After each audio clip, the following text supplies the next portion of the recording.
नमस्कार। संतोष की रिपोर्ट में आप सबों का स्वागत है।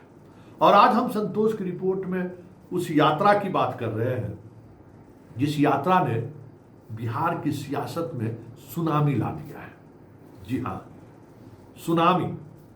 क्योंकि आज जिस तरीके की तैयारी थी प्रशासन की, या फिर जिस तरीके से प्रशासन को संकेत दिया गया था, उस संकेत का मतलब था कि डाकबंगला चौराहे पर बड़ी हिंसा होना। क्योंकि पुलिस के बूते की बाहर की बात थी कि उस जन सैलाब को वो रोक पाता, लेकिन बहुत ही धैर्य का परिचय राहुल और तेजस्वी ने दिया। तमाम संभावनाओं के बावजूद भी वो वहां से आगे नहीं बढ़े, जबकि जितनी संख्या में लोग आए हुए थे, किसी भी परिस्थिति में उस ब्रैकेटिंग को तोड़कर बाहर चले जाते थे। हमें लगता है कि राहुल का इरादा संदेश देना था कि अभी अणुबम हमने फोड़ा है, अब हाइड्रोजन बम छोड़ने जा रहे हैं। इस यात्रा का असर सिर्फ बीजेपी के अंदर नहीं दिख रहा है, इस यात्रा का असर इलेक्शन कमीशन और सुप्रीम कोर्ट पर भी दिख रहा है। वो आज की सुनवाई में साफ नजर आया। सुप्रीम कोर्ट आगे मामले को किसी तरीके से शांत कराने की कोशिश में दिख रहे थे, और इलेक्शन कमीशन कह रहा था जितनी भी शिकायतें मिलेंगी, जिस स्तर पर मिलेगा, हम सबकी जांच कराएंगे। कल पवन खेरा के प्रेस कॉन्फ्रेंस के बाद रविवार होते हुए भी इलेक्शन कमीशन ने जिस तरीके से देर शाम प्रेस रिलीज जारी किया और कहा कि ये 86 लाख जो उन्होंने शिकायत दर्ज कराई है कि इन मतदाताओं का नाम सूची में नहीं रहना चाहिए, उसका जो परफॉर्मा है फॉर्म C7, हालांकि उसमें उन्होंने नहीं दिया है, फिर भी हम जांच कराएंगे।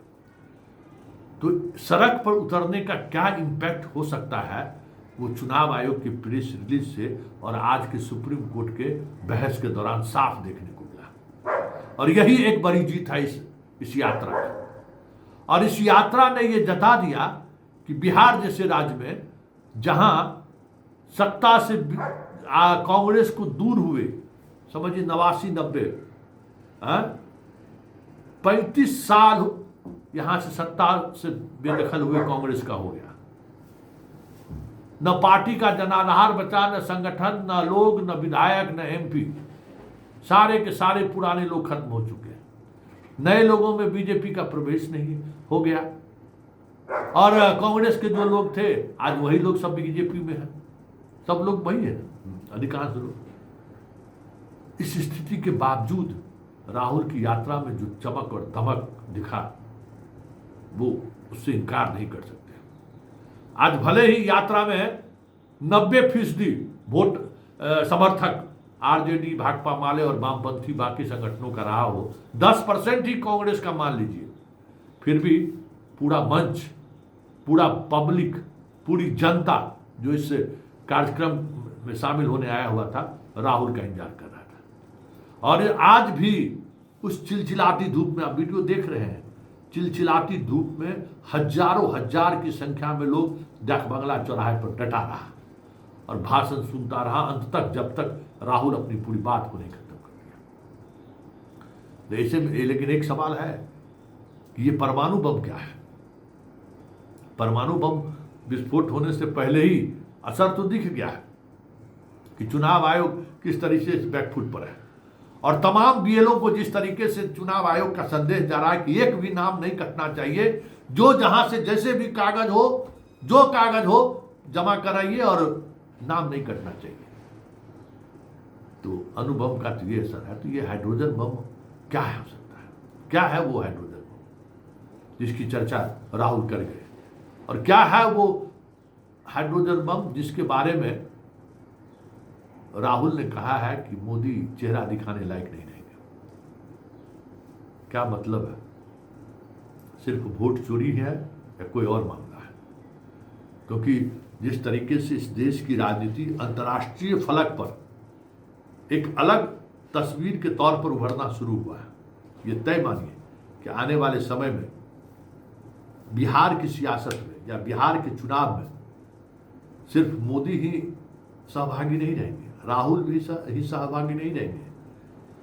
अंतर्राष्ट्रीय स्तर पर भी कई देश बिहार के चुनाव में इनडायरेक्टली खड़े दिखे आपको तो कोई बड़ी बात नहीं होगी, क्योंकि इस पूरी यात्रा के दौरान कुछ अदृश्य ताकतें तो ऐसी दिखी हैं जो राहुल की यात्रा को सफल बनाने के लिए हर जगह मौजूद रहा है। वो ताकत कौन सा है ये तो वक्त के साथ लोगों को महसूस होगा, लेकिन इतना तय है कि बिहार को कल तक हम लोग मानते थे कि यहाँ कोई लड़ाई नहीं है, एनडीए को वाक ओवर तय है, लेकिन आज दोपहर बाद ये साफ दिखने लगा है कि ये लड़ाई एक तरफा तो छोड़िए, महागठबंधन कहीं पटकनी दे दे एनडीए को तो कोई बड़ी बात नहीं होगी, क्योंकि राहुल का ये उत्साह, राहुल का ये जोश, राहुल का ये उमंग और राहुल का आक्रामकता जता रहा है, बता रहा है कि बहुत सारी चीजें बदल चुकी हैं। जरा देखिए क्या कहा है राहुल ने और कहने का मतलब क्या है, और उसकी बॉडी लैंग्वेज से समझने की कोशिश कीजिए कि अब राहुल डरने वाला नहीं है। और राहुल डरने वाला नहीं है मतलब बिहार में बहुत सारी ऐसी चीजें हैं जो अभी तक आरजेडी के साथ सहज महसूस नहीं करते थे, आरजेडी के साथ वोट करने को तैयार नहीं थे। ऐसे लोगों को भी एक ताकत मिली है कि राहुल इस बार बदले बदले से दिख रहे हैं। अगर कल सरकार भी बनेगी तो वो सरकार राहुल के साथ बाएं दाएं नहीं कर सकता है, जैसे नीतीश के साथ वो नहीं कर पाया। तो ये अगर भरोसा कांग्रेस जताने में कामयाब हो गया तो तय मानिए 2025 में खेला तो होगा ही। जरा सुनिए राहुल का क्या है वो हाइड्रोजन बम। चुनाव के बाद वोटर लिस्ट में जोड़े जाते हैं, बढ़ाए जाते हैं, नए वोटर आके वोट करते हैं। हमारे गठबंधन का जो वोट था, जितना हमें लोकसभा में मिला उतना हमें विधानसभा में मिला, एक वोट कम नहीं हुआ। और सारे के सारे नए वोट बीजेपी के अलायंस के खाते में गए। लोकसभा हम जीते, विधानसभा में हमारी पार्टियां तीनों के तीनों मजबूत पार्टियां साफ हो गई। क्यों? क्योंकि इलेक्शन कमीशन ने और बीजेपी ने मिलकर वोट चोरी की। उसके बाद हमने साफ दिखाया, महादेवापुरा में बेंगलोर सेंट्रल की सीट में हमने साफ दिखाया कि एक असेंबली में 1 लाख से ज्यादा फर्जी वोटर थे। बेंगलोर सेंट्रल में 7 विधानसभाएं हैं, 6 में हम जीतते हैं, कांग्रेस पार्टी जीतती है।